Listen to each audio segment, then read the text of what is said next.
Operation Kraken could win the Nazis the war. And every second we waste following protocol... Hello everyone, and welcome to Sniper Elite 5 developer playthrough and commentary. Let me ask you, have you ever wondered how Sniper Elite levels were made? What makes a great video game level anyway? I'm Serge, your host, joined by Ian. Both of us work as level designers.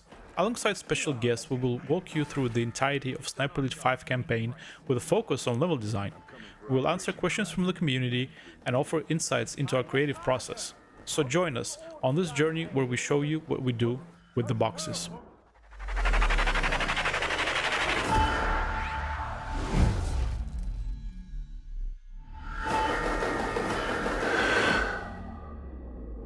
Our guest for this first episode is a level design titan, and personally I've learned a lot from him. He is currently our lead level designer, and during the development of this game, he was responsible for level 1, the Atlantic Wall. Welcome back, Shaw. Hello, thank you for having me. How you doing? Good. It's good to have you back today with us. And guys, Sniper Elite 5, what a game. If we do say so ourselves. Yeah, pat yourself on the back there. Today we're jumping into the first level, exploring main objectives, side objectives, and assassination missions as well. Along the way we will also discuss other aspects of the level design. This episode will take us through the entire first level. We'll also be answering questions from the community, provided by Brutal Barracuda, a dedicated Sniper Elite fan who graciously agreed to contribute to this series. He runs a YouTube channel, so please go and check out his work. I'll aim to integrate these questions seamlessly as we go along, but we'll make sure to cover all of them by the end. Before we begin, I would like to take a moment and highlight something that will be relevant for all of the episodes of this show. Like most games, Sniper Elite 5 was designed around a set of core gameplay pillars that define the overall experience. Each individual level also has their own set. These pillars serve as the foundation of the game's structure and mechanics, ensuring a consistent experience. Throughout this playthrough, I will highlight these gameplay pillars, illustrating how adhering to them can guide you in maintaining your focus and direction during development. Ian has the controls today, and I think we're all ready to jump in to the game. Yeah, Ian, if you want to jump in, Yeah, let's do it. Can start. Okay, yeah, I mean, this is all... This is a new playthrough, so I don't have anything unlocked. Just playing it as Good. it is, as she was meant to be played. Nice. I always like this shot. There's some really nice landscapes and vistas in this level. Props to the art team. Yeah, we did send people overseas to do some research. on-site research, yeah. Captain says we'll be surfacing in 5. Clear on your orders? We wait for air cover from our boys in the RAF. Once they start their raid, we use the distraction break on the beach. Your team destroys the coastal defenses to the west. I neutralize the defenses here, then proceed inland to rendezvous with Blue Viper at the safe house in town. As quietly as possible. I don't want to come back to the beach and find the place crawling with Germans. If they spot the sub before you blow those guns, me and my team will be stuck here. I can do quiet. You'd better. This cutscene here, I remember we had a different version of this, where Carl responds in a different way than that, and I felt the old version was a bit more threatening, maybe a bit out of character for Carl. Yeah, it was a little bit. I think there he was saying, Is that a threat? oh, is that a threat? And I was like, wow, that's so aggressive for Carl. And then eventually it was changed. Okay, fair. Yeah, maybe not surprisingly. There are the searchlights. Show me what you can do. It's interesting, the first thing we do in the game is have you aim and shoot. I feel like a lot of games let you run around without a gun for the first 5-10 minutes, right before we introduce shooting. Spot my target. Yeah. Actually, that's interesting because this is one of the core pillars of this level. First action should be sniping, and we will have space for tutorials. So those two already are kind of handled by this first scene here, and where Carl is asked to shoot those searchlights. Take a shot, or you're just gonna enjoy the scenery?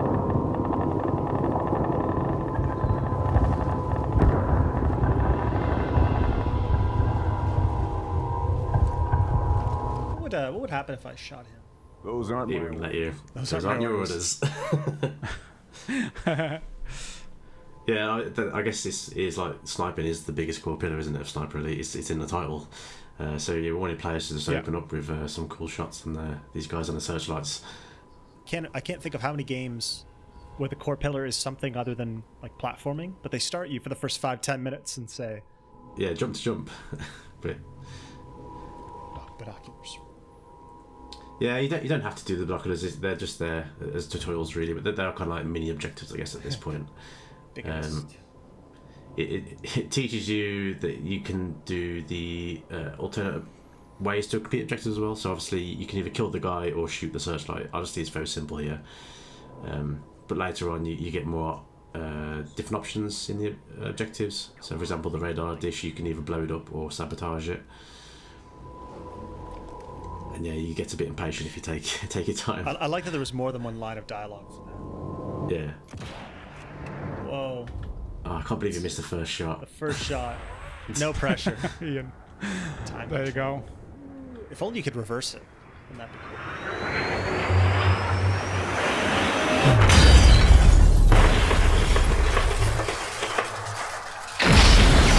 Ian, could you go to the game settings and maybe turn the Yes. volume overall down a bit of the game?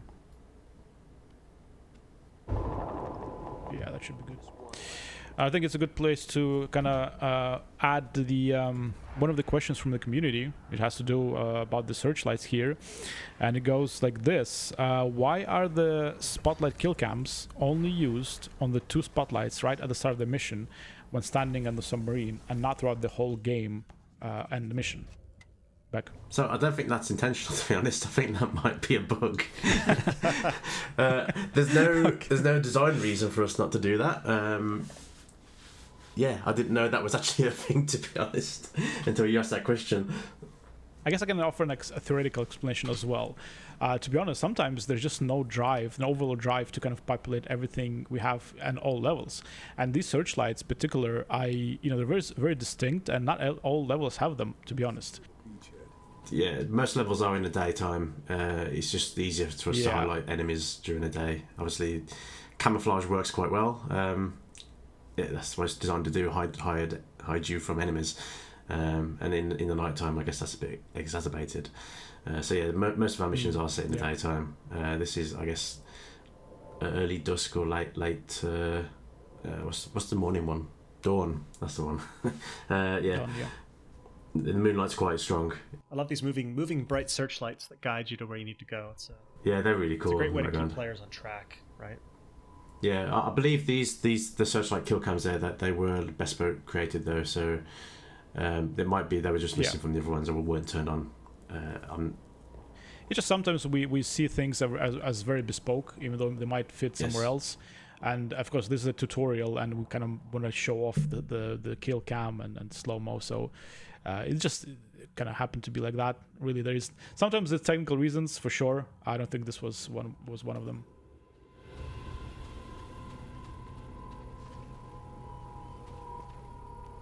This was something that the collision was something that we struggled a lot with near the end of this game, because at Rebellion, level designers do collision, and that meant adding manual collision on top of a lot of things. You know, this complex geometry here. If you just use the mesh, it's incredibly resource intensive. So as designers, we had to go over all of these with simplified, handmade meshes. And actually, I worked on this level near the end, the last final couple months of development, and one of the things I did was not the exciting stuff, right? It was just doing collision on all these rocks, and I think we got to a point. I mean, there's areas way out here too where you need to be able to aim this bottle, and the collision needs to work outside of the playing field. See how it actually, you know, we're gonna peer back behind the curtain here, but you can see that there's bits where it cuts off, and that's because I didn't work hard enough, guys. I'm sorry. The collision just ends there, and I don't know.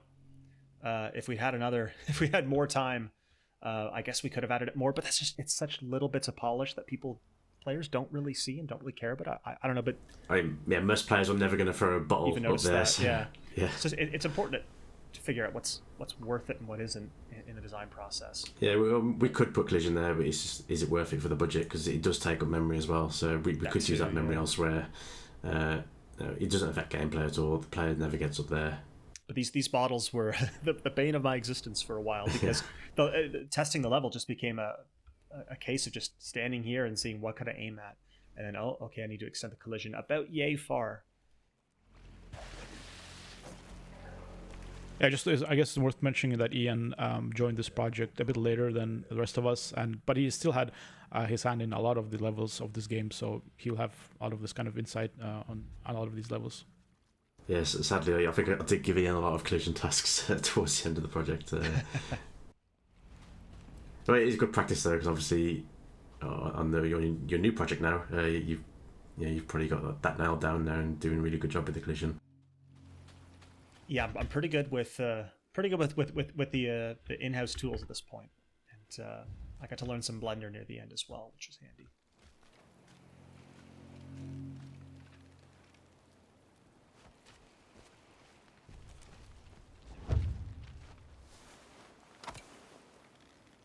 This will come in very useful.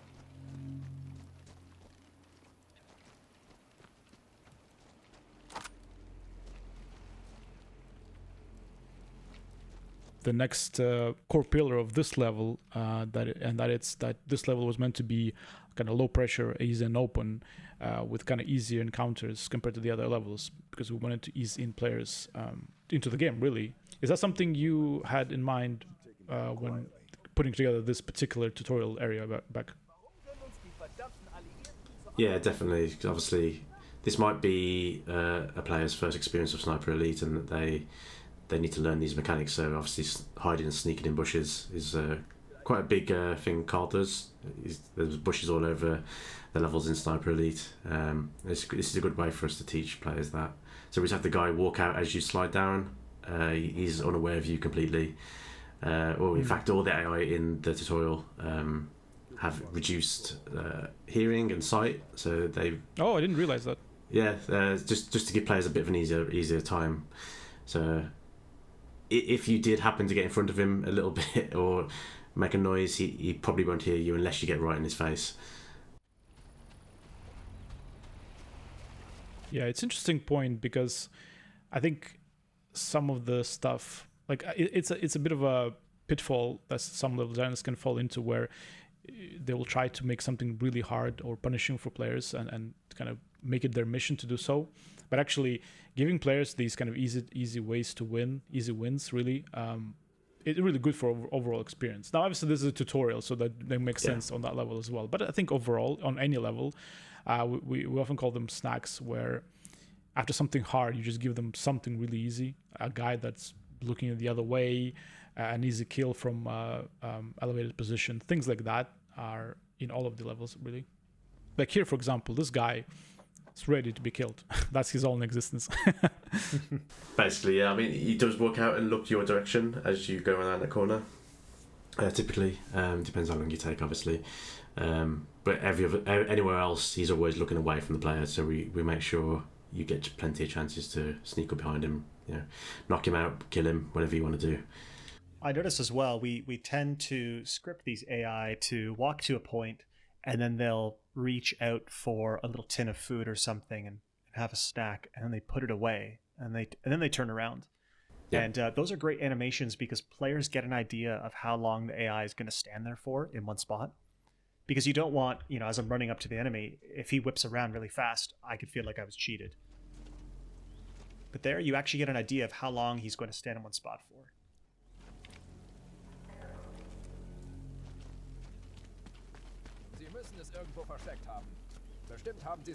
Yeah, we trigger them speaking before you see them as well, so you know someone's coming up. So obviously you started talking there as you approached the climb, so you know someone's going to be up here. They love to talk to themselves. Yeah. Officer's likely to have something important on him. Should check the body.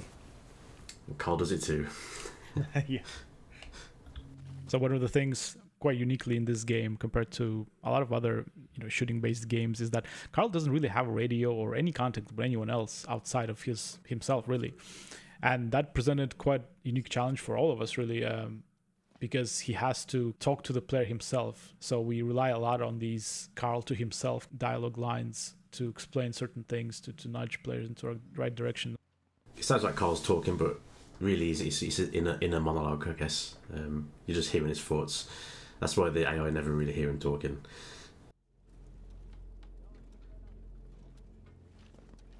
Yeah.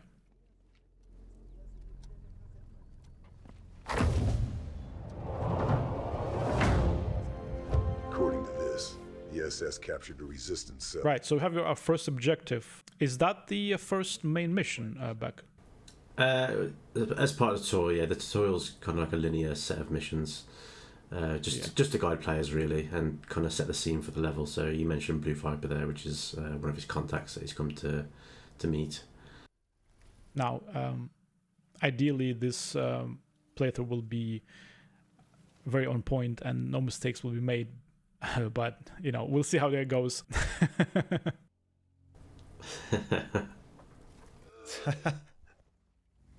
No mistakes from the guy who missed his first shot. You know, all eyes are on me right now because people expect designers to be really good at their own games, right? We are amazing, but you know, I guess my point is that there's definitely a difference when if you approach certain situations in stealth and not stealth. Ian, I think you should go back down first and climb the wall. I think you should go back down the hill. Kill the guy in the camp and climb the wall, yeah. And okay. There's a little Easter egg I want to show off. Nice. Yeah, so sometimes if you go loud, you will be missing certain things like conversations and other bits. That encourages multiple playthroughs as well. You can go loud one playthrough and then try sneaky next playthrough and maybe grab your well rod and shoot this guy in the head with a silenced pistol while he's eating his nuts. Ian, do you have any bottles you can use? I do. Distract him. There you go. You can see your collision at work then. Because he's staying in that one spot, which is great if he came from behind. Not so great if he comes from here.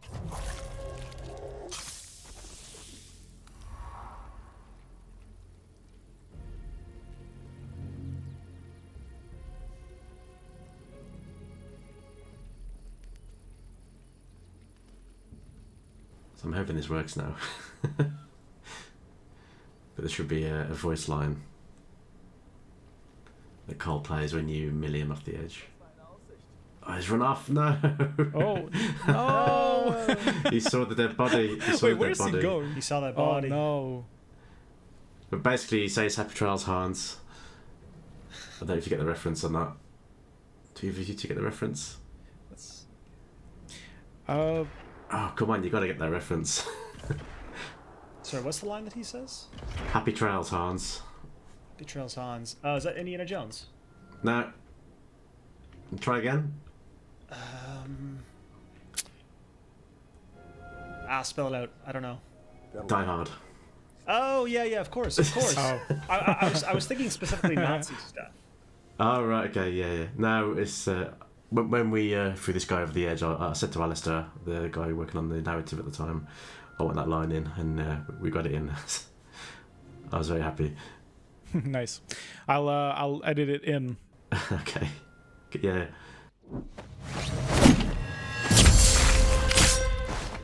Happy trails, Hans.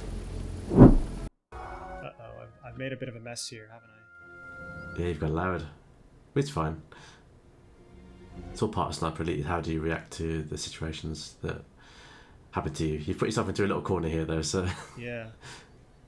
Yeah, I don't think we should worry too much about always being in stealth. At least in this mission, it'll take us forever. No, it's fine. It still shows off the AI in different lights, so it's still good.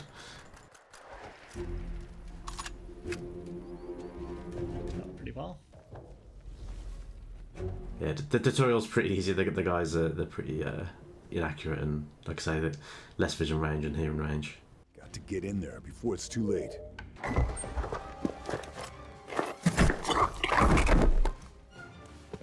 Charlie? Thanks. I just needed a distraction. The weather in Ostend is better this time of year. But France has better food. You're my contact. You're the desert ghost.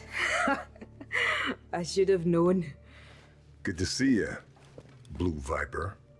Yeah, Leo. The Desert Ghost reference to Sniper Elite 3, wasn't it? That's right, yeah. Anyway, in spite of all the codes.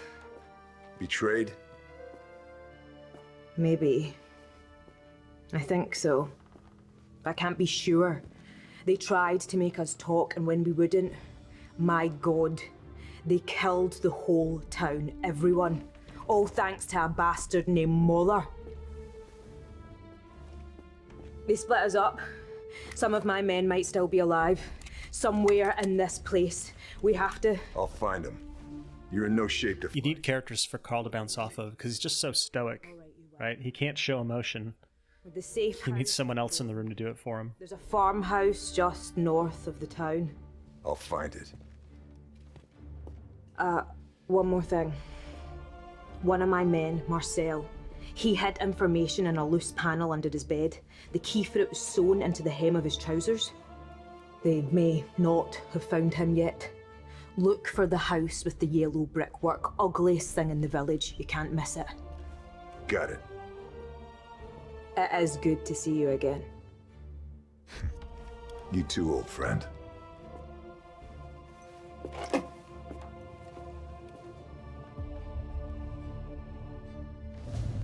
I like a lot of the characters that we've added as well, especially Jeff, the guy that was on the submarine. I like Jeff a lot. Yeah, there's a bit of a kind of the whole story between him and Carl that goes through the entire game, isn't it? Yeah. So Jeff's not a big fan of Carl because he's, I guess, a bit of a lone gun. Yeah. Doesn't trust him. Bolt cutters. Very appropriate for how Carl is, I guess. Yeah. Die haben uns ja nicht mit Mistgabeln angegriffen.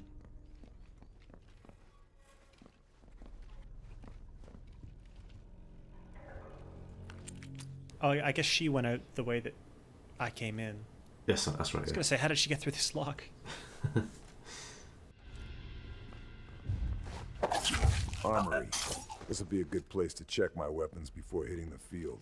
Stock up. This is great. We just give the player all these different weapons to play with. Yeah. Very first level. Your first weapon upgrade as well in here.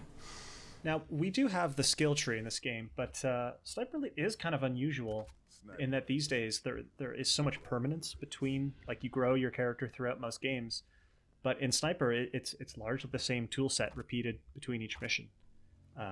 And like right off the bat, we're giving the player a lot of the tools that they'll have throughout the entire game, with just minor variations. It's oddly refreshing these days. Yeah, that was actually one of the core pillars of the game overall, which was progression. I wanted to offer multiple modes of progression outside of the core game loop, such as rank ups, skills, loadouts, and actual optional objectives are part of that as well. I really enjoyed the gun customization in this game as well. Like, I spent a lot of time during development just messing about with different guns. Yeah. And trying, going stealthy with some silencers, or just adding a massive mag onto an SMG and just going loud. It's a lot of fun. And that was... Oh, I have a DLC. And that was an addition to 5, right? That was the first of the series. Nice. Okay, so I have the DLC skins.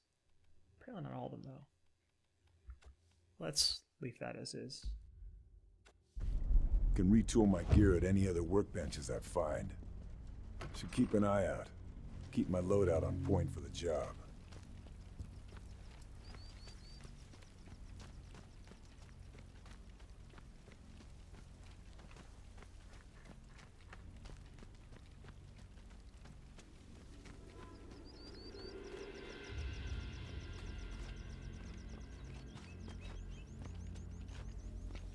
So is this the end of the tutorial? Yeah. Right here, yes.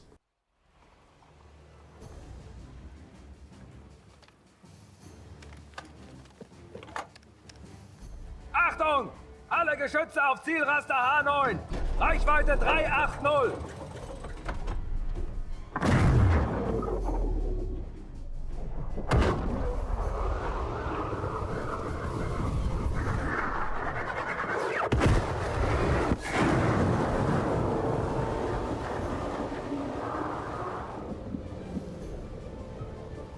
Yeah, the slow-mo on that artillery shell was a good touch.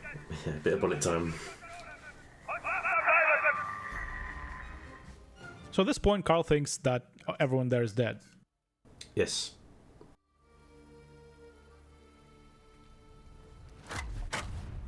That radar tower is still operational.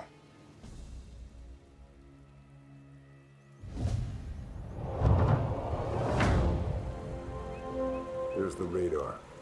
Right, the radar tower, really a landmark on this in this level. Beck, was that always an idea to have that kind of landmark that stands out in this level, or was that came later on? No, yeah, I think the radar station was in there from the very start. Really, it's very big and iconic. You don't generally see them very often, I guess, in the media or other games. Really, we've seen them in PUBG, and I think Call of Duty's had one in there as well. But they stand out, don't they? I mean, before this project, I didn't really know what they were. You do. That's another good thing about working on a game like this. You learn a lot of history about World War II. There's a lot of niche stuff and secret weapons and all that kind of stuff that you just don't really see in the media, or unless you go digging for it, you don't learn about. So doing the research for this kind of level or this kind of game, it's a lot of fun because you get to deep dive into a lot of this stuff, and there's so much cool stuff that was developed back then. It's almost a never-ending trove. I mean, even after all these books and movies and games, you can still find stuff. For sure. And the way we frame the shot, we often use this technique. We frame the shot kind of pointing the player towards a point of interest. In this case, this was the radar tower.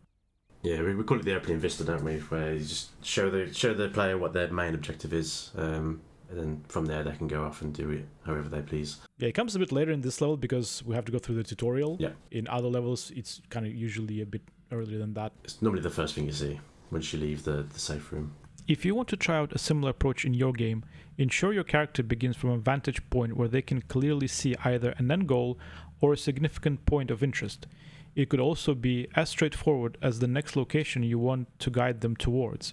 From this secure starting position, they should also be able to see any immediate danger and formulate a plan of action for the upcoming area. I'll let Ian talk a bit more about this kind of approach in this level. I mean, I feel like this is a great example of a sniper setup where you have this perch up there with which you can safely observe these enemies. And then you slide down. It's a one-way slide. So we know that players can't retreat further backwards. They have to push on from this point. We give the player this grass to stay safe in, cover, and then from here, like, they have time to, if they haven't tagged everyone already, they can choose when they want to go in. But I could go around there. I could go around from this side. Like, I thought this is a good example of the core loop of Sniper, which is like observing, planning, and acting. Yeah, I expect a lot of people, though, probably when they saw that car turn up and stop, they'd probably shoot the barrel next to it or something, blow it all up and go loud. But yeah, that is our core loop, like observe, plan, and then I guess execute your idea of how to take out this objective, basically. Well, even if you choose to start sniping from up there, it's still a valid approach. You still plant, I guess. Yeah, we do cater to like all play styles where we can. Yeah, sniping or like Ian's doing now, just going stealthy and up close and personal. Something that I think we handle pretty well too is you can plan for things, but there is always things never go entirely according to plan. Yeah. In Sniper. There it was pretty easy to tag enemies, but in the later levels, there's often bits where you can only tag a few of the enemies. You know, you're around a corner and there's actually a bunch more that you can't take out from a distance. Or harder to take out from a distance. Yeah, we have things like traffic driving around most levels as well. So we have vehicles coming into the level, they drive around, they leave, and then spawn somewhere else and drive through again. Just to try and, I guess, create some scenarios that can just happen randomly. You might bump into a truck convoy by accident in a different location on a different playthrough, but they're always driving through. Yeah, it's a very cool mechanic that we have, and actually, once we get to my level, secret weapons, we'll talk a lot about that because I spent a lot of time setting that up and have quite an interesting thing there going on with that. If you look at this map and the roads, pretty much they are used for dynamic traffic, right? We'll be spawning vehicles from all different corners of the map, and they'll be going from one side to the other.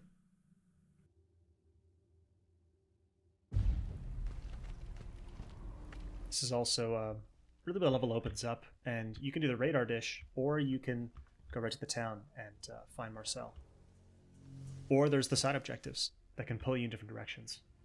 So I'd say let's finish the dish first, and then we'll decide what to do next.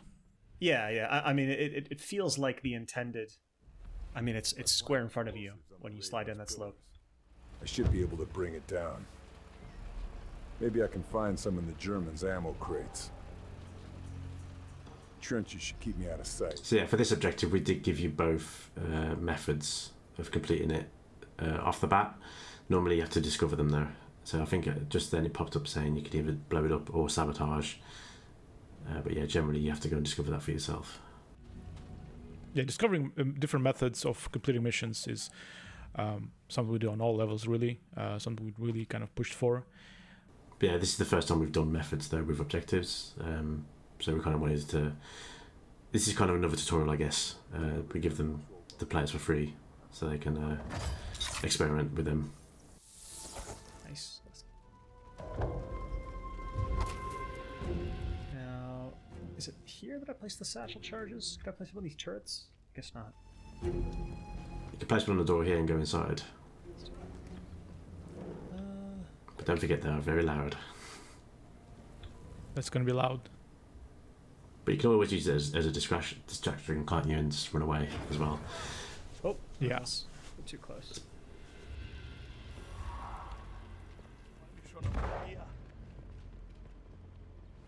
Maybe if I can find the generators, I can disable the radar. I love all the detail in these interiors as well. Art's spent a lot of time doing a lot of reference gathering and building all these assets, and I think it looks really good. That's where their corner kills. Corner kills, is that something new for 5? I believe so. So, but basically, if you are in cover on a corner and an AI runs nearby, you'll perform a takedown and Carl will drag them around the corner so they're hidden as well. Oh, he's going for the alarm. Oh, it's, I didn't realize the gun's silenced. Because it's not, the silencer doesn't show up on the UI. Oh! The alarm's another cool feature where enemies will rush to an alarm when they know you're there and they'll call reinforcements, but you can stop them if you're quick enough. Yeah, but a similar mechanic at SC4, which is the flare guy. He'd shoot a flare into the air and that would summon reinforcements, but we added the radio in here as It's not going well. a way players could try and intervene before the flare gets shot. The alarm's going off now, so you got some reinforcements coming as well. Yeah, I think you should heal. I need people to stop shooting at me first. Getting outgunned here.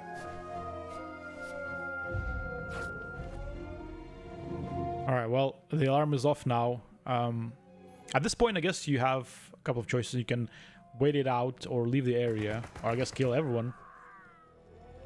Goodness. This game is fine. There should be a crowbar somewhere in here, right? I need one to turn off this generator. So I assume... there is one inside here, yes. It's a bit maze-like. Oh, there we are. There you go. It's a bit of a maze in these interiors sometimes.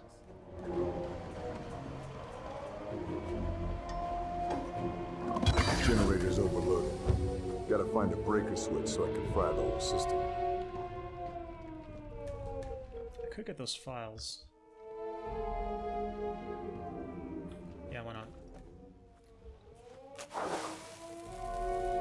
Yeah, so there's two methods for opening safes as well. You can either find and kill an officer, generally. The officer will have a key that lets you open the safe and you get extra goodies if you do it that way. But if you use a satchel charge, you get the document at least. And sometimes you get some extra goodies as well. It depends what we decided to do. I love the blood splattering on the camera as well. Yeah. We should disable that alarm.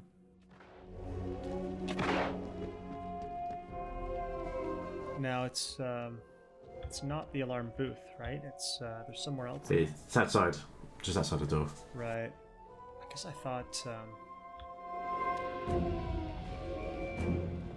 Oh, turn this off. Not a problem, right? Oh no. Oh no. This could get bad. That I shouldn't have gone for the melee kill. Because you're not invincible when you do it. Let's do that better.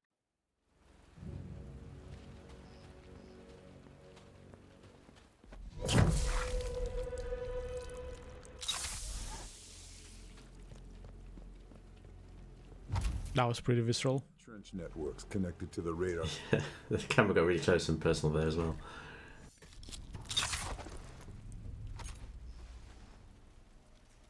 So you got the key from that officer. I don't think you got that last time. So now you should be able to open that back door without. Yeah, I should have known that he would have something good on him. There you go. Yeah, officers are generally pretty good to search. There you go. Also, now that I know I have a silenced pistol, it's helpful. Maybe if I can find it. Oh shoot! He saw me quickly. I better go somewhere else. I better go somewhere else. That's code word for you screwed up. I need a tool to get into the generator. Maybe I can find a crowbar nearby. So you just injured that AI, you shot him in the arm, and he dropped his main gun and pulled out his pistol. I do like that little feature as well. Yeah, that is cool. Crowbar. Just Yeah, and I think if you shoot them in the leg, they will limp and they won't be able to run as fast. He's going for the alarm. Oh, get that guy.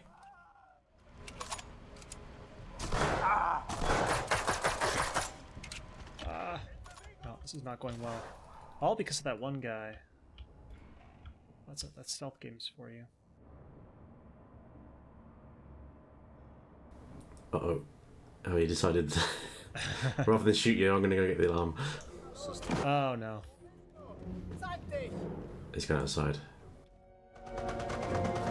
It's fine, you can do it.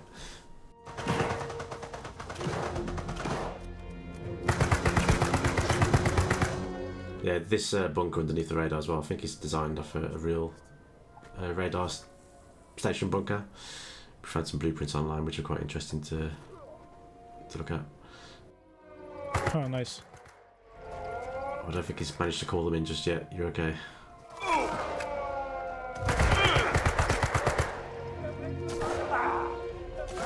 This guy in the tower. Oh no, he's just below the tower. Oh, the zip lines as well.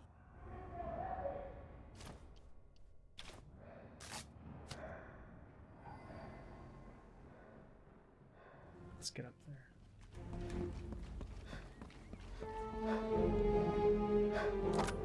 I didn't think I was going to make that.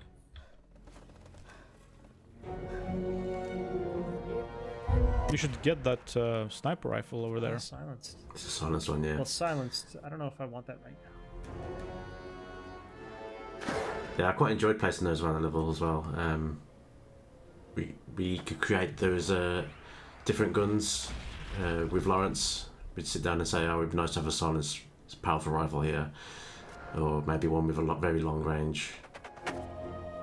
Yeah, most levels have a few unique weapons in them. Like some have like souped up pistols, don't they, with massive mags and a scope.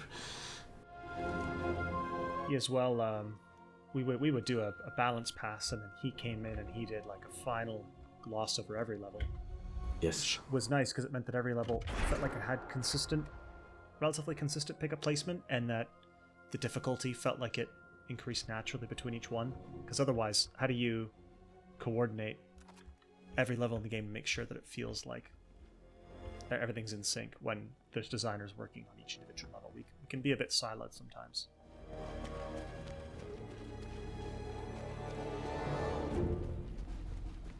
So I think everyone's dead, so you should be safe to complete the objective now. It still says I'm in combat. Oh, there's one guy over here.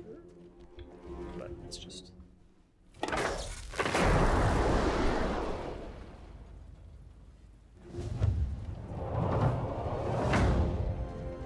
Breakers Oh, that's... overloaded, okay, yeah. generators destroyed. The radar is just an expensive... Now, Ian hasn't done this in the most exciting way, because you also have an option of climbing the tower yourself and setting the charges. But I think it still qualifies as the explosive turning point in this level, where we signify the end of the tutorial and tick that box of one of the pillars for this level. You can climb it, yeah. So the other way to complete it is to climb up and place some satchel charges on the pillars, and that will destroy the radar instead. Have you, now, Beck, have you played this game or looked at it much since it came out? I did a few invasions after release. I really enjoyed invasion mode. I think I did play... I started to play through on my stream, I think, as well. But I never finished it. Sounds like a So big you've got a pretty good memory for this stuff. You would hit the submarine. I need to find it and take it out. Nice. Now, what's the good next objective for us to do, Buck?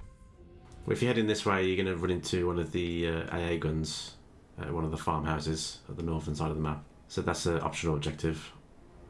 As you carry on around as well, you'll probably head towards the naval gun, which is firing out at the moment. I think you just heard it fire. If not, it should start firing soon. Yeah, the guns... Yeah, there it is, yeah. So that acts as a global sound mask in the level as well, so every time that fires, it will mask Carl's shots, basically, so you could shoot at the same time and the enemies won't hear it. Yeah, and you should probably use that. Advanced features. So yeah, this is one of our little vantage points as well, so you can scout out some enemies before you move in. Try and plan your attack. And this is a good example of where you can scout out a few, but you know there's more in the house. So once you go into the house, all bets are off. It's a great kind of balance of planning and chaos. And then if you try and stealth it, if it doesn't work, then suddenly you're reacting to everything around you. It's a great dynamic of gameplay. Yeah, there's a gunfire in there. I don't need to go into this house.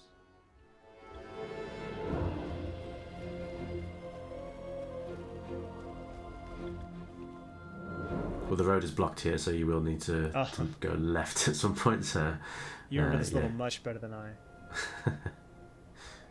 Well, yeah, when did it come out? It was a couple of years now, isn't it? So this wasn't blocked. At first, was it? Originally, no. We did have to close off some areas of the map due to budgetary reasons. Well, funny you mentioned that, Beck. I have another question from the community here, and that is, when looking at the map, we see quite a few grayed out inaccessible fields, mainly in the center of the map. What was the design decision behind this? So partly it was a design decision, partly it was just due to budgets. So obviously the maps in Sniper Elite 5, they're bigger than what we had in SE4 by about half. Yeah, bigger, so right? I think this level's about 900 meters by 900 meters or so, something like that. So yeah, it's a very big map and it takes a long time to dress it and to add all the gameplay. So we decided for performance and just time reasons to close off some areas. But that also does help us in design as well, because obviously we have budgets that we have to adhere to. So we can only have a certain amount of AI per level. If we have a bigger level that's all open, we have to, in most cases, fill those areas with AI just to give players something to do. We don't shy away from some of the more open spaces. We do encourage those for designers. It gives players a chance to flank around areas, but we did feel that some areas were too big. So yeah, some of these areas were closed for art reasons, some for design. Yeah, I just want to highlight specifically the what you said about AI. That's really a big reason, and definitely affected a lot of levels.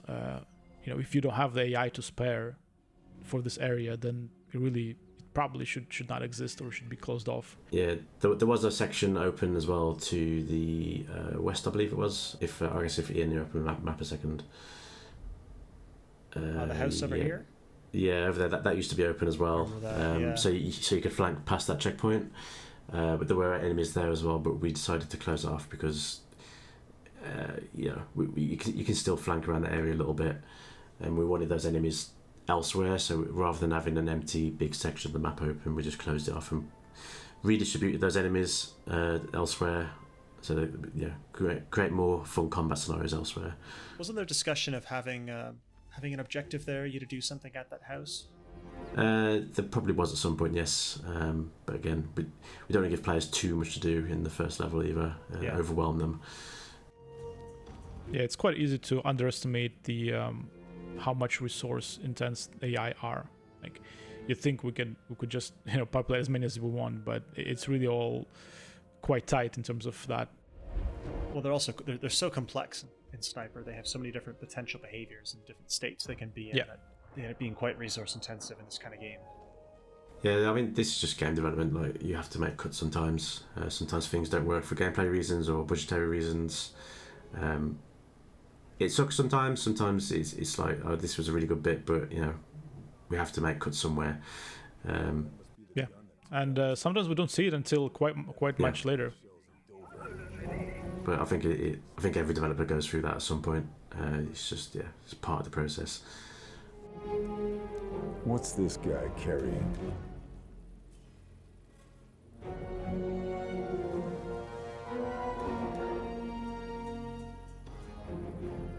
So I think that guy's got a key of some sort because Carl just called it out. You can see it on his belt there. It's big and gold.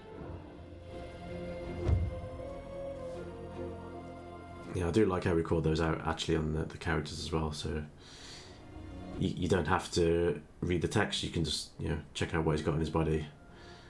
But I do like reading the text as well. I think all the bios are great. I think it can make your playthroughs a little bit different. Like if one of these enemies, he shies away from killing people or something, or he just wants to go home, like most people probably did. Well, you might think twice about killing them. At the end of the day, they were just human. Most of those people, obviously, some were nasty. It was definitely it didn't go unnoticed. I think by the public, by the players, that we decided to let players complete these missions and levels without killing anyone, or without killing almost anyone. Yeah, I think you can get through most of the game without killing pretty much everyone, really. Obviously, there's a kill list targets which you have to kill. But they were always super nasty. Please turn around. Goodness. Oh, okay, good. So Ian, are you doing an optional objective now? Yeah, I was going to head over to the gun. Really had me pickled there. Ooh. Abort the mission.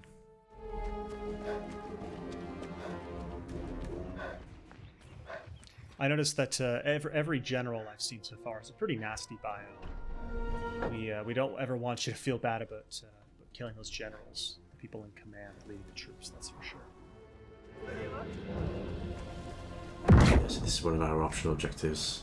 I'm pretty sure that probably just blew Carl's eardrums, but yeah, it's one of the big naval guns. I don't think they know where you are. I think. Oh no, they do. Oh my goodness. Oh no.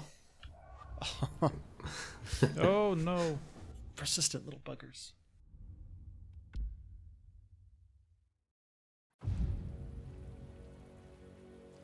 Beck, let's do another question from the community. Actually, that's going back to the cutscene we saw with the submarine. Why was the submarine not hiding under the water to prevent it from getting blown up? It's an interesting question. Maybe overthinking a bit that moment. I guess maybe they just didn't expect that to, for the Germans to be so accurate. I guess, yeah, it's part of the story, really, because we wanted to make sure Carl had no way off. And we wanted to keep Carl in France. Yeah, maybe the submarine crew were a little bit. Maybe they were sure they were hidden because it's night time.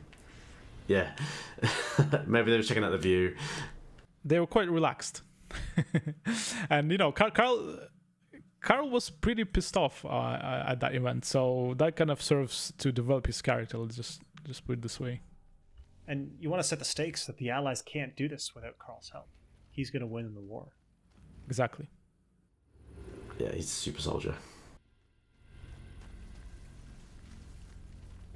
Haha. Oh my goodness.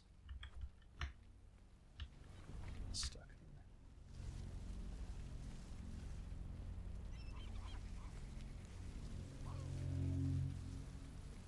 Das Geschütz ist unglaublich. Alles automatisch. Da müssen wir kaum eingreifen. Birds there. You don't want to start those.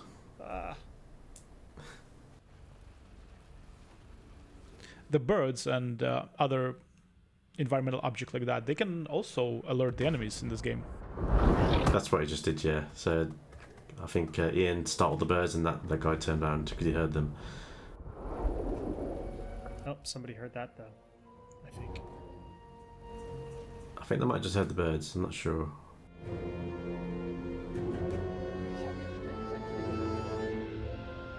Was? Andauernd. Jedes Mal, wenn dieses Geschütz feuert, fühlt es sich an, als würde mir der Kopf platzen. So this is based on Battery Todd, T-O-D-T. I'm not sure how to pronounce it, to be honest. But this is where one of the teams went for research as well. Yeah, it's pretty accurate, isn't it? The way it looks. As far as I know, yes. I didn't go to this place. I went to one of the other locations that we did for one of the levels. So I think early on in development, I went to Saint-Nazaire. We did a trip to Saint-Nazaire to gather reference, which is really cool. And whilst we were there, we went to one of the chateaus. I forget the name. I'll get you the name afterwards. And we did a lot of reference gathering there as well for the second level. Oh yeah, that level looks really good and visually very striking. Did you only work on this level, Beck? I kind of dipped my toes in all levels really. Did a bit of bug fixing here and there, but I started the project as a senior and I ended the project as the lead. So my role kind of changed throughout the project. I spent a lot of time on this project working with some more junior members on this level, so that I basically focused on the tutorial, and the rest of the level was built by I guess yourself, Ian. You worked on it a little bit, and also we had someone called Helene who joined us for a while, and some other level designers as well. But I was always part of the development of this, and I was involved in a lot of meetings about it. Weapons empty. Out of ammo. Foolish. At the end of the day, most levels are looked after by one designer. Yeah, but it is collaborative. It's a collaborative job, isn't it? Yeah. We have an owner, don't we? Level design owner, but towards the end of the project, where we need to fix bugs, we generally get people throwing in the tools and helping out on all levels. I think Ian's right to run away here. Oh, they found him though. He has been running around quite a lot and doing these objectives, and I think it's kind of makes sense to point out that this is kind of ticks another point on the core pillars of the level, which is action over exposition. We did have a couple of cutscenes at the start, but for the most part, we'll let the player explore, tackle these objectives, maybe fight enemies, do all sorts of things without too much hand-holding, and I think it achieved this pretty well, I think, on this level.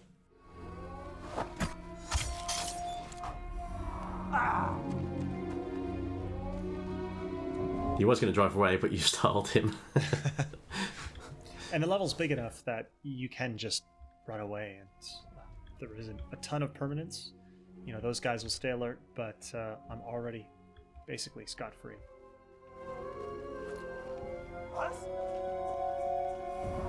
Yeah, you'll have a few extra enemies to fight if you go back there, because obviously the reinforcements will probably turn up. But yeah, they will de-escalate and go back to a calmer state. Sort of boxed in here with these bushes.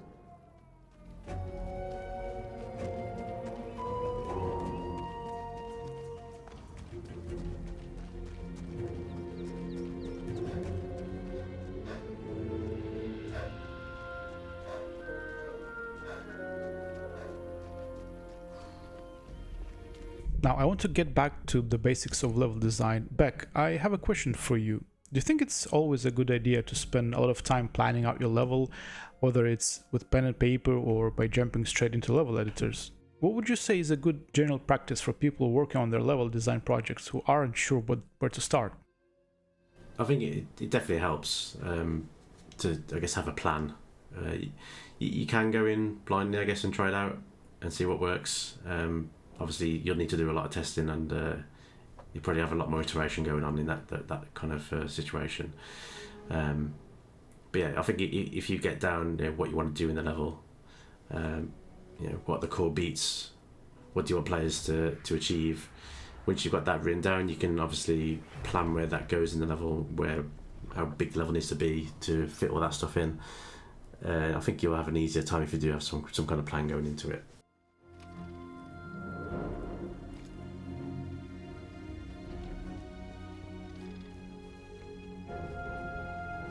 I've met quite a few aspiring level designers, either fresh out of university or still studying, who wanted to showcase their project. Often they would present a fly-through or an elaborate top-down map. While they put a lot of effort into creating environments and buildings, they usually lacked a solid plan to tie everything together. That's why we spend a lot of time getting feedback, iterating, and writing things out just to gather our thoughts, really. We step back and ensure everything makes sense before actually starting the building process. This is where core gameplay pillars along with level-specific pillars can be incredibly helpful if you get stuck. Does what you're creating support these pillars? If yes, then you're on the right track pretty much. Because without the plan, right, without the objective of the level, without the things you want to achieve there, it's just architectural piece, right? Yeah, I think you especially need to do it with a game this big, where you have like 9 levels. The levels are huge. Obviously, yeah, and we don't want to put all the tanks and stuff in the first level, the hard stuff, or anything really. You want to save some of it for later to build up to it, basically. So generally in this level, we've just got grunts and officers, really. I think we introduced elites in level 2 or 3. I can't remember which one. And tanks aren't in until like level 5, I believe. So yeah, we build up to some of the harder enemies. And this is just a bit of an easier time for players because it's just some grunts and officers. So yeah, we do have to plan like where everything goes game wide rather than just level wide as well.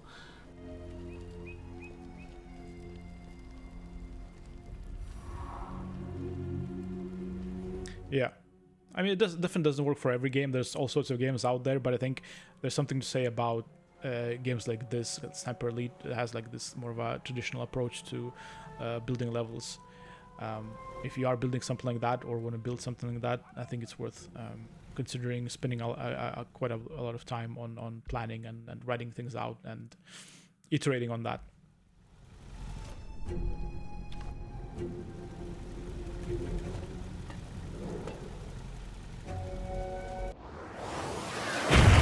Now, here's another Easter egg.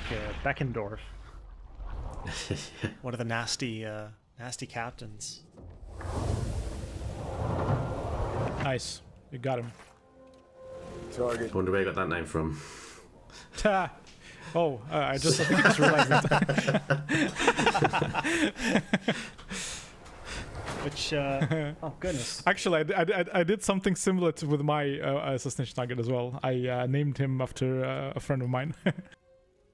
Supposedly, it is a real German surname, right? Apparently, yeah. Oh. Yeah, it's not made up. But it's got my name in there a little bit. There you go. Well, for me, it helped that my friend is from Austria. We don't have too many Too many German people on the sniper team, do we? Don't think so. I don't think we had any. Not that I can think of, unless some people might have left.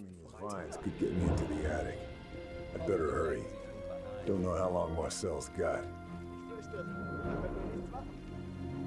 That's one of the nice things about being a level designer there, or just a developer in general on the level. You can sneak in little Easter eggs like that.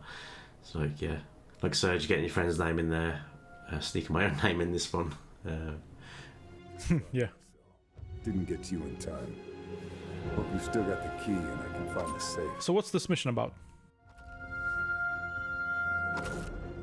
Marcel was still... So this one's is basically Carl making contact with the Resistance. That was his contact who's dead on the floor there.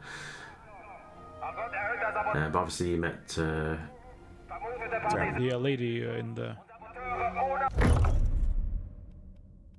Oh, Charlie, yeah. Charlie, that's it, yeah. He met Charlie at the start. And yeah, she told you to come and meet Marcel here, but he's sadly he didn't make it. There you go. Let's go with the all-rounder. He's got some secret documents hidden underneath his bed, so you take a key off that's hidden in his belt. So we go downstairs now and grab those documents, and that should be the main missions done for this one. Yeah. So there's a little Resistance safe house up here. Resistance documents have got to be in here. Charlie said the safe is under the floorboards. Ist da jemand?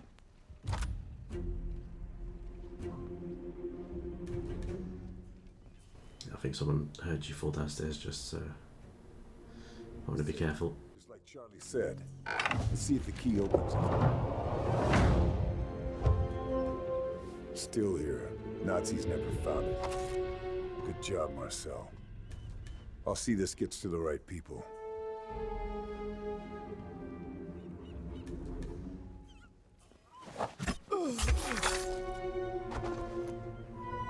Brutal. Whoa.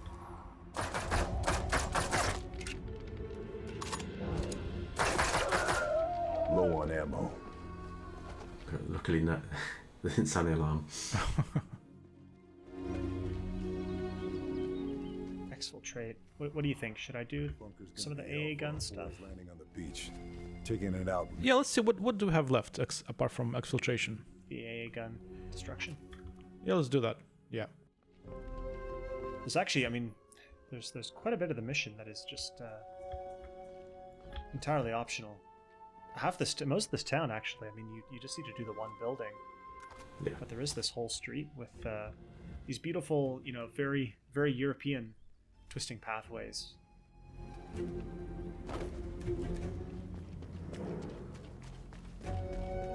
All right, let's do another question from the community. But I think we actually answered this one when we talked about tutorial.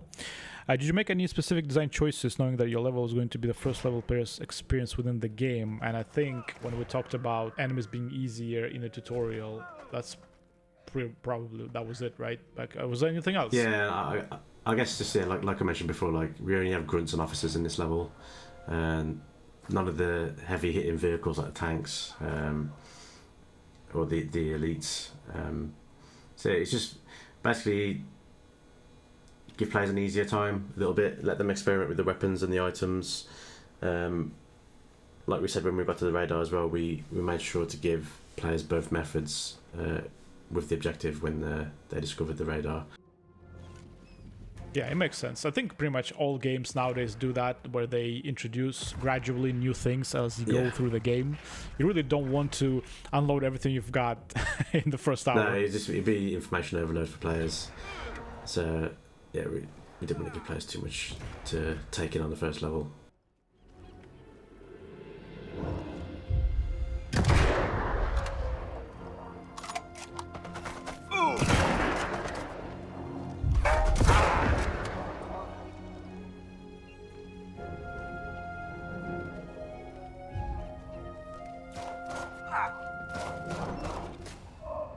Now, these enemies, they sometimes feel pretty tough. Yeah. But actually, thinking back when we were kind of trying to balance them. They were even more brutal back in the day. I remember they were really lethal for a while. They were, it was really hard to get past most enemies, really. Yeah, generally we have to force them to miss you as well. So otherwise they have perfect aim. Obviously it's a computer, isn't it, really? That's shooting at you. Yeah. So yeah, we give them maybe a bit more recoil or a spray pattern that's quite wide, so that they do miss most of their shots. This is one of the challenges of making a stealth game is, at least speaking to other developers that work on stealth games, the AI really doesn't work the way you want it to until near the very end. It's hard enough to do combat-driven AI, but to also do stealth AI on top of that, I remember, pretty close to the end of development of this game, the AI still was either way too dumb or way too sensitive to your sending your footsteps or seeing you, and the stealth just didn't feel quite right until, I'd say, pretty close to the end. Yeah, it took us a while to do it right, and I think even after release, some of the stuff I read about reviews and feedback from players is that some players wanted it to be even harder than it ended up being, which is, I think sometimes people don't know what they want, don't realize what they want, I guess. Sniper's the kind of game with so many hardcore fans who, ghost everything on the hardest difficulty. Well, we do have that authentic difficulty for them. Yeah. It is a big balancing act, especially during development. Like we're always playing about with where cover is, where the bushes are, with AI patrols, wherever they're looking, where the vehicle's driving, because the vehicles can interrupt you quite often as well. Like you could be sneaking across the road and then suddenly a car turns a corner, and now you've got a big fight in your hands. So it takes a long time to balance. A lot of play testing, a lot of iteration. I think we spent quite a while doing playing each other's levels, giving each other feedback. Yeah. We made sure we had an hour or two, I think once or twice a week, and we just went through every level in the game in sequence, didn't we? Yeah, I think that's a good point, actually. No matter who you are and what you're building, anyone from indie to just personal projects to AAA, if you're building something, building a level, always play it yourself and have other people play it. If you're by yourself, if you're not working in a studio, have your friends play your stuff. Ask people to give it a try. You will be surprised how valuable feedback can be. Having fresh eyes on something you made is always good for you. Always. I think it's an essential part of the process, like just play testing and getting that feedback. Yeah. Especially for a game as non-linear as Sniper 5.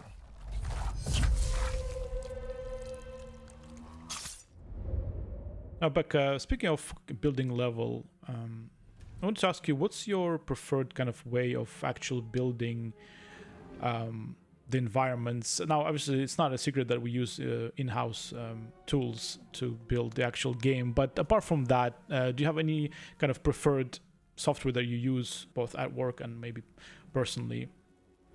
So, since I started in the industry, I get my words out. I was using 3ds Max originally, but Rebellion moved over to Blender in recent years, and I started using that more, and I really enjoyed it. So generally, I'd whitebox a level in Blender now. So I build like a very basic version of the map in 3D using Blender, or I could still use 3ds Max, I guess. But I guess before that, I'd be planning what the objectives are, like we talked about earlier, planning what needs to go into the level, planning whereabouts in the level they would go, and then build the level around that. My first iteration of the whitebox would be very, very basic, just to try and get a sense of scale there, make sure the level feels like the right size, make sure objectives feel like they're far enough apart and stuff like that. Do you still use maybe kind of drawings nowadays? Not so much like drawings. I do like kind of like, I guess, mind maps kind of thing.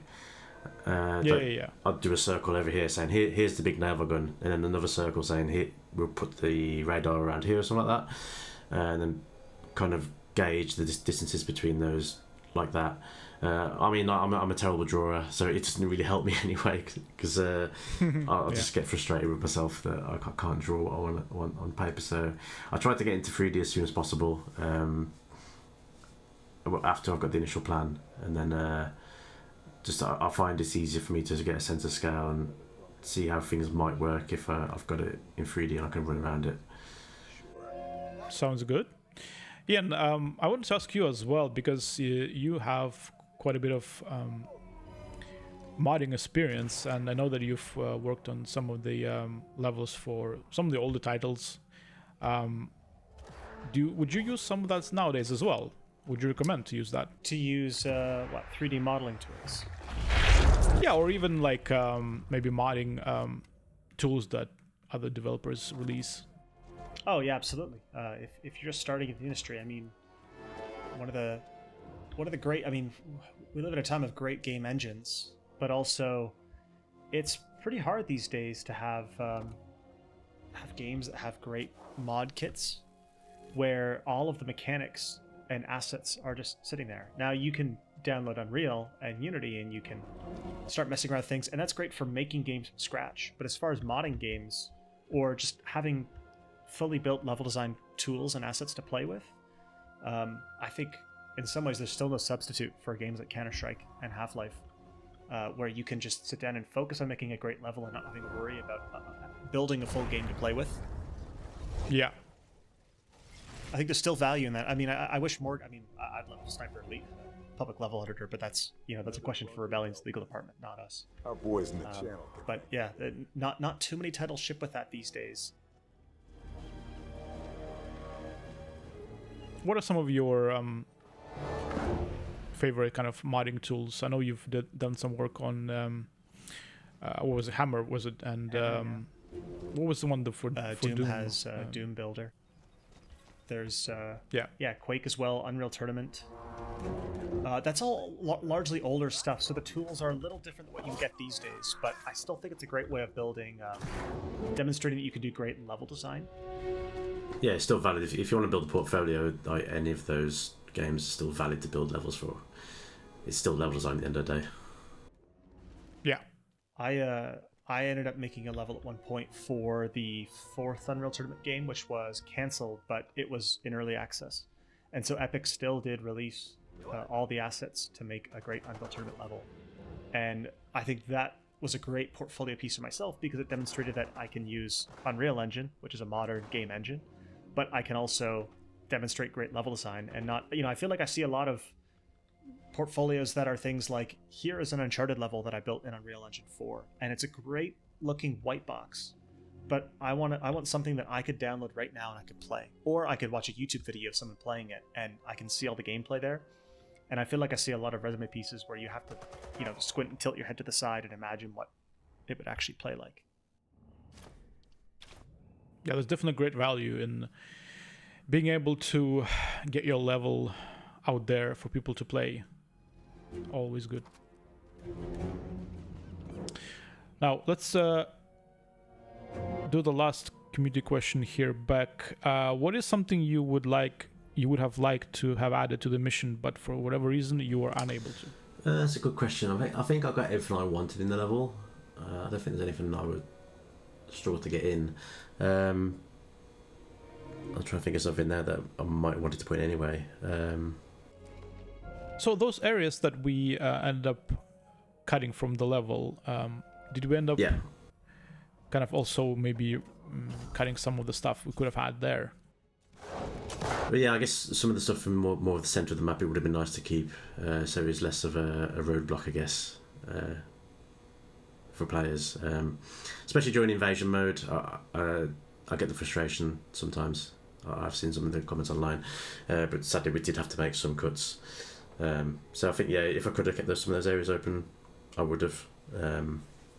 Yes, like we said, during development we have to make cuts sometimes, and something has to give, and we have to keep the core gameplay and the key gameplay areas, so we have to cut some of the more minor stuff. Yeah, and to be honest, the stuff we cut, at the end of the day, it wasn't that... It is just fields in the day. But yeah, during invasion mode particularly, I guess it's more frustrating because it makes it more difficult for players to flank each other. Now, I feel like those larger streets in Coast, it is a great gameplay space, and it's not super utilized by any particular objective. Are you when you built that kind of thing out? Were you imagining an objective here, or were you just kind of building a slice of sniper gameplay, and then from there you sort of figured out where the objective went? So we knew we wanted an objective in the town, and we do build the town quite large so players can move around it. And we don't want just the objective plonked right smack bang in the middle of the town and just have a area of houses just surrounding it and then nothing else outside. We want to kind of give it a sense of scale and make it feel like it is somewhere people could live, which is why it is quite as large as it is. We also want to make sure the players have got room to flank around these objectives without having to be in combat all the time. So that's why you can get into these fields and get around the AA guns, for example. Or even the beach is open to players as well, so they could move down the beach to get around the town. There's not much to do there. There was something there originally in development. There used to be a plane crash there. And Carl had to go and gather some intel from the camera and the plane. But yeah, that got cut as well. Would have been nice to see that, because I think it would look really cool. There were some nice reference photos from World War II that had a plane crash on one of the beaches, which looked nice. So it would have been nice to recreate that. You make a good point in general that no matter what area you look at, if you're building a map level, it has to have a purpose. It can be a purpose can be, oh, it's just a place that you can use to flank something, or an alternative path to something else. That is a purpose. Yeah. It's a valid purpose, and if you at least have that, you probably have that minimum reason for something to exist.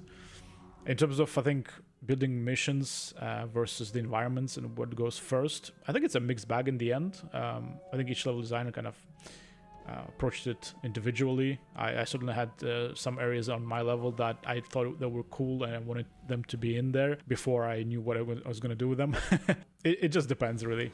Especially as art goes in as well. Like, art will probably add something that looks really cool, and like, okay, this is too cool not to have something here. Let's make an objective out of it. Yeah, considering we spend all this time and effort going on research and having these cool props and reference to the World War II.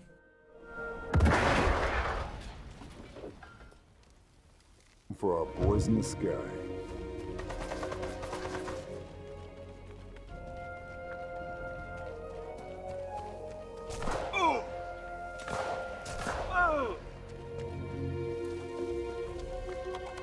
Careful, Ian. I am not the most patient player, unfortunately. As Serge well knows.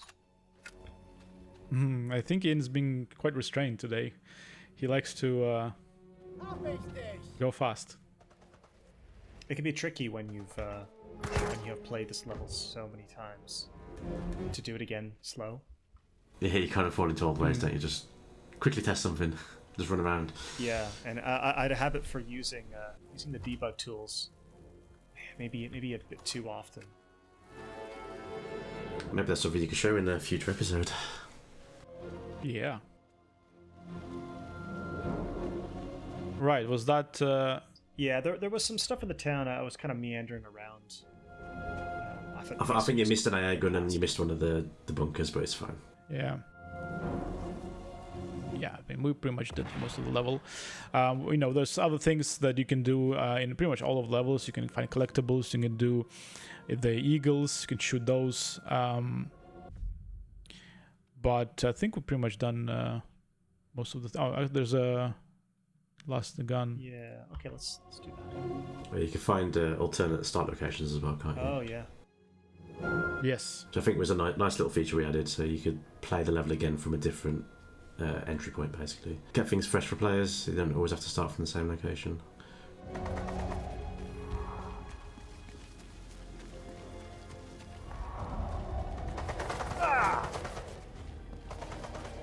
Have you seen the speedruns for this game? I've seen a few, yeah. But they're pretty impressive. The community always plays the game better than us. I I think we do play the game a lot when we're developing it, and we do get pretty good at it. But yeah, there's always someone in the community who's better, no doubt. I've also seen the opposite of that, where someone played my level completely in stealth. Obviously, it took them forever. It's a very interesting approach as well, and they, at least in the case of my level, you see a lot more and hear a lot more. You get a lot more kind of environmental storytelling and dialogue if you do it that way. Yeah, I think you touched on that earlier, didn't you? Like, if you go loud, you might miss some of the dialogue. Yeah. But yeah, it is. It's fun to play stealthily. You do notice a lot of stuff that goes into the level that the designers either planned for you to hear, which can give you information on an objective, for example. Yeah. Got this this mini map icon there. I think it's on the other side of this. See it, and I can't figure out how to get there. If you go to the map, you're looking at the marker for the mystery area. Ah, okay. It's south from you. It's just down that little road. Just follow this path. There was a lot of revision with the objective system. There it is. And never comes out quite perfect. Wer ist da?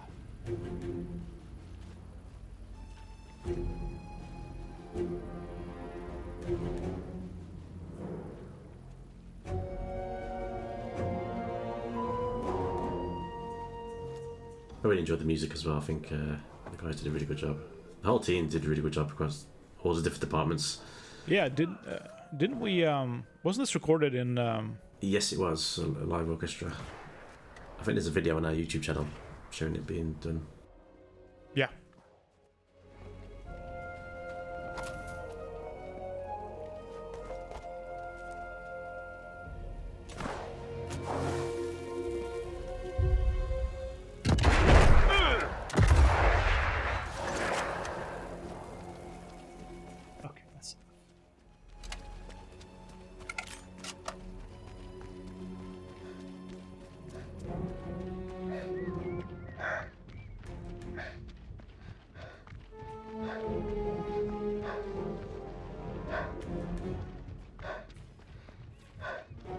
All right, let's exfiltrate then.